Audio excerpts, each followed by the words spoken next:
So we were talking about early access, or just kind of like people getting general access to a game like for the first time. And I think there's some games that systems like that work really well for. If you're having a game like this that has microtransactions or has is a game that can slowly develop with a community. It doesn't necessarily have to launch suddenly. And this seems like a kind of game that would be an okay model for early access because it's so approachable. Because it's a game that you can walk up to that you can get the general concept of it right away. You can see why people are really enjoying it. Is that something you guys have enjoyed? Looking at other games that don't necessarily. We had like a spitting match the other night about No Man's Sky because Sean Murray's professed that it's just a difficult game to demo. There's just so much going on, and here you have this fun. It's like you can sit down, you can play it. You can have quick 15-minute appointments, and there you get Rocket League, and you want to get more of it. Was that intentional? Sorry to take like 5 minutes to ask the question. No problem. Was that intentional? Do you guys let's make a game that's a simple multiplayer game so we can really enjoy showing it off? Or is that just kind of like a perk, based on where, the game that you guys decided to make? What do you think, Dave? I mean, it's a very watchable game. That's one of the coolest things about it is you can look at it immediately and be like, wow, looks really cool. It looks really fun.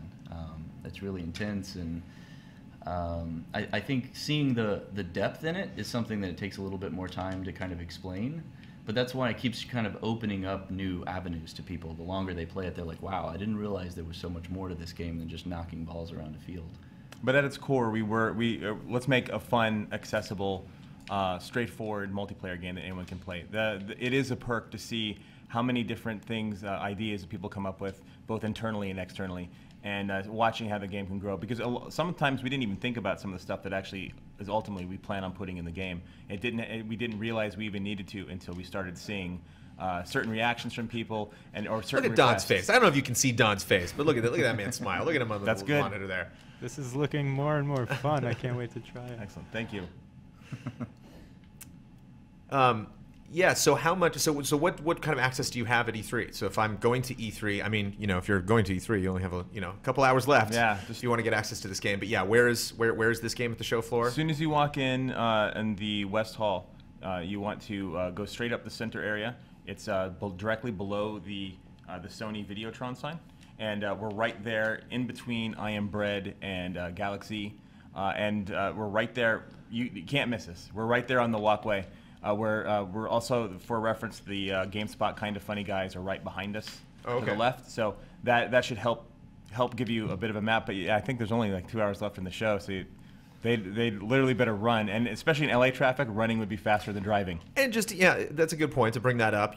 Thank you guys for coming all the way out here. No problem. We're a little bit of ways from the show, and it's so great. As I mentioned before, just like a really great.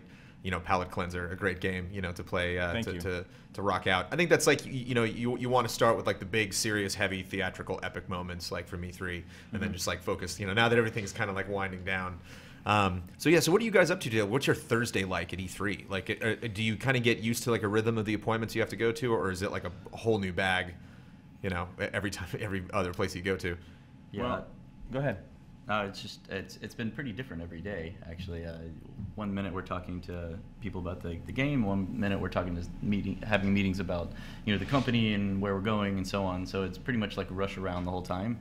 Actually, today's been more relaxing than usual. Thursdays are always nice because they're the least busy day. The busiest day is always day 2. Because that's when badge swapping starts happening. People are like, here, you go in and check this out. And all the major games that were being shown on the first day have now been seen, and now people want to see everything else. And it seems to be the busiest day. This is my 16th E3, and Thursday always the calmest. So 18 years in video games, 16 years at E3. What were you doing those first 2 years? Well, two of them I missed. One of them I was part-time in video games, and my other job kept me from going. And then the other year, what was I doing the other year? I think the other year I just decided not to go. I think it was the only year I had the option not to go, and I'm like, I'm not going to go. Sounds awesome. A lot of me loves E3, but on a Thursday, as exhausted as I am, maybe it would be nice. That's what makes it just the take best it off day. To have the power. Exactly. Yeah. What do you think about E3? Your 16th E3. Yeah. What makes E3 so great from people in your position with this type of game?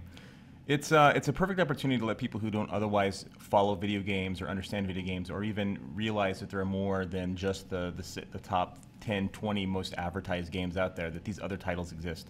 The first 10 years of my career I was in the media. I used to run IGN.com, and in that time we saw every game known to man, but the E3s at those periods were always about the big pillars. It wasn't about indies or the smaller games. And then once I moved into development, over the last 6 or 7 years or so, I've noticed a good shift now in the way that people cover games in general, where they're more about, tell us more about these individual games, where you might not otherwise hear of them, and they're inexpensive, and they're accessible, and they're cool, and they're nostalgic. They remind you of games you played when you were a kid. And so for me, the thing that I take away from E3, the advantage, is it gives us, guys like us and other independent developers, a shot at being recognized by the mainstream outside of Call of Duty, and Halo and all those other titles. When do you think that shift started? Because it's something, that we really expect now, especially from the Xbox and the Sony press conferences. One of my favorite recent Sony moments, other than the 8 amazing ones that we got this year, was when they brought 6 independent developers out on stage and they all demoed their game simultaneously. And they did more indie love. You guys were included at the Sony press conference this year. Microsoft had a big montage showing off all of the ID at Xbox stuff. When did that start? Was that a decade ago? It was a gradual shift, and I think I think it's because of the success of games that weren't supposed to be successful as they were. Things like games like Journey helped, and games like Minecraft. Even though it's a massive, monstrous thing, it sort of came out of nowhere. If you're looking at the games from a mainstream perspective, where you have all these franchises that are entrenched, and then all of a sudden this game out of nowhere just starts showing up on YouTube, and your friends are talking about it, now you're downloading it, and look at all the things you can do. So it's been a very small movement towards this, and that now in the current systems, the current climate of video games, where PS4 and Microsoft are really embracing the idea of independent games, because it's easier for them to get more content. It's a way that independent developers can now strike out without needing to spend tens of millions of dollars to work on a project. It's where the industry's going, and it's also, I think, console world's reaction to the explosion of mobile games. There are so many mobile games, and they're so much more inexpensive, that you need to be able to have these inexpensive, straightforward pick-up-and-play sort of alternatives, just in order to compete with the mobile market. One thing that I got to admit I really like, but I'm curious if it would be nerve-wracking or frustrating from a developer perspective, but I really love having the game available right now, strutting out on the press conference stage, showing some crazy game I'd never seen before, and it's oh, that's really exciting. I love that team. I didn't know that was their next project. And then the 3-pointer right at the end of it, it's available on the PlayStation Network right now for free. You're oh, I got to get that. But at the same time, as a developer, you guys are we love this game. We love getting other people and working with the community. None of that, because you have to keep the whole thing under wraps. To capture that moment. Would you be able to do that, or would you guys go insane? We would be able to do that. We just the only thing we need to do is just know that this game is good enough. I think that we could do that. Really, the process now of releasing the game is just the process itself. There's a very certain number of steps you have to do in order to make that happen. It's this very long, complicated thing we'll get into, but we would be able to, we would definitely be able to do it, and we like to do those things. But we were talking amongst ourselves, wouldn't it be awesome if at the PlayStation press conference they're here's Rocket League and it's available right now. We had this very conversation. You can get it right now. We had that conversation for months, and ultimately it didn't happen for various reasons. But we wanted that sort of thing to happen. We're always looking for those sorts of opportunities. We're a studio that likes to make smart decisions, but we also love the thrill of doing really cool stuff. And we know that because it's cool, that the fans will like it too. And so we're trying to find new ways, just like them, to do cool and interesting things. So we're totally open to it. A very long way of saying yes. You can take the long way. We got all day. All day to hang out here and talk about E3. Have you talked to any esports groups about doing more with this game post-launch? We have. We absolutely have. We don't have anything official to announce right now, but cool. Hey, but even saying that sounds But we are talking. We are talking to people. Something may be happening, or maybe not. But it's we're very thankful, actually, at the reaction we're getting from a myriad of groups, not just esports, but other people from all sorts of business types and different walks of life. We're getting things we didn't expect, and we're very happy with it. I could see this being a crowd pleaser. That's something like that. Again, just like different, like something like a Street Fighter, very stressful, something like a Mario Kart, Smash Brothers, like very, very stressful, very serious, everybody. And then just like, what the people are playing it are taking it very seriously. They but do. You watch it and it's just like, I can't tell. Like, would you get better if you drank? I can't tell. If like I had a couple, would improve? Some games, yeah, some games, no. So John, you've been chilling on the couch watching all of this stuff. What are your impressions of this game? 10 to 15 minutes, but nobody was calling. There's a mic right there. Sorry.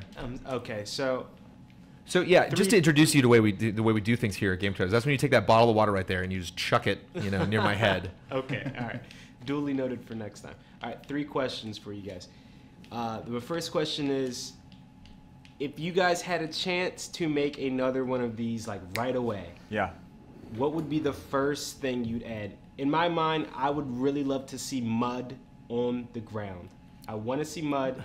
I want to see dirt piling up off of it. Dave? What about you? We've experimented with that. How did it turn out? It's expensive, so it's really it's kind of like a performance challenge. But yeah, we'd like to see that too. That's the kind of thing that we're really trying to expand into with all of our maps. We really wanted the first maps to really be very pure and distill the game down to its pure like sports kind of enjoyment. And then you're going to see as we add new levels, we're going to start doing a lot of those more prototypey, interesting features. Not necessarily always a perfect rectangle. There's so many things that we can do to expand the game, and our community's been really vocal about zillions of ideas. Capture the ball. Capture the flag, but you got to take the ball all the way back to the other point. It's things like that. Yeah. You can do so much with the imagination of this game. I mean, it can go on endlessly. Yep. It can go on endlessly. Like our design meetings. Yeah.